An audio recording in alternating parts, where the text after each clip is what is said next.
The sharpest knife in the drawer is Jimmy Carr.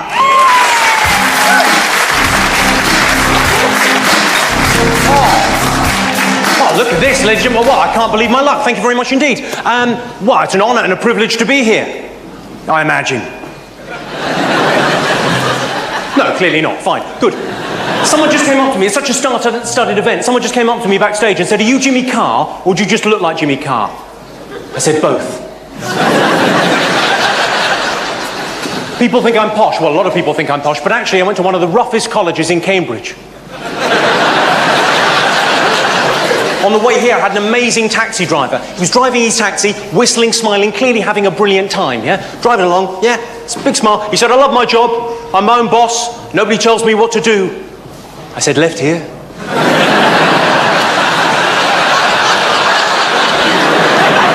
I saw a homeless guy getting off the bus. I thought, how does he know it's his stop?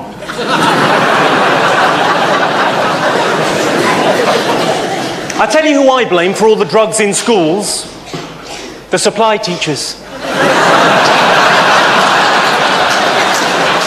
Come on, it's like a proper joke. Most people that get cosmetic surgery are disappointed with the results, but they look pleasantly surprised. What happens if you spill carpet cleaner?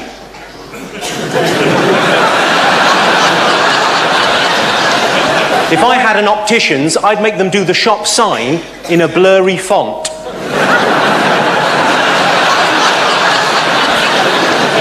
What size do you think the Queen's bed is?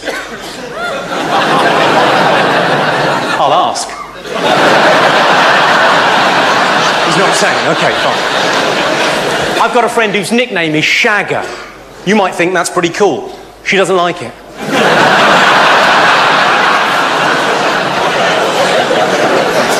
I saw a headline in the paper. It said, "Britain faces crisis." I thought, what? We're running out of faces? It's all right, you won't get them all, sir. Has anyone got anything he could be colouring in while we do this bit? Well, let's talk about the environment.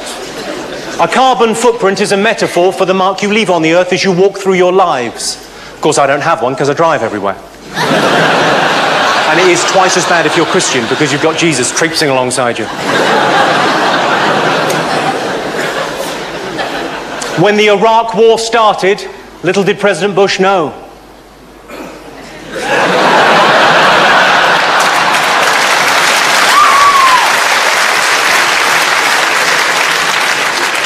Of course, once he leaves office, President Bush is going to devote a couple of years to finishing his book.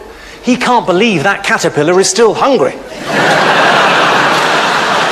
I told my girlfriend my ultimate sexual fantasy was to have two women at the same time, and she agreed, but then she was livid when I told her she wasn't either of them.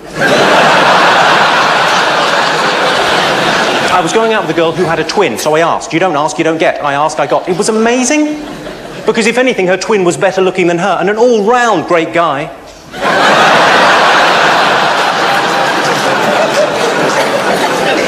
I'm going to leave you with this, ladies and gentlemen. Have you all had, it seems to be mainly couples in this evening. Yes, of course. Hello. Have you all had the sexual history conversation?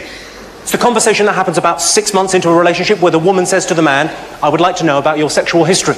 And the man says, "Oh, no, you wouldn't." But in my experience, the woman just doesn't ask once and then move on. She keeps on asking and asking and asking until she gets an answer. I had this happen recently. I had to list everyone I'd ever been with, from the girl I lost my virginity to, right the way up to her. And that is where I should have stopped. Well, listen, I've been Jimmy Carr. It's been a pleasure talking to you. Thank you very much indeed. Cheers. Good night. Thank you.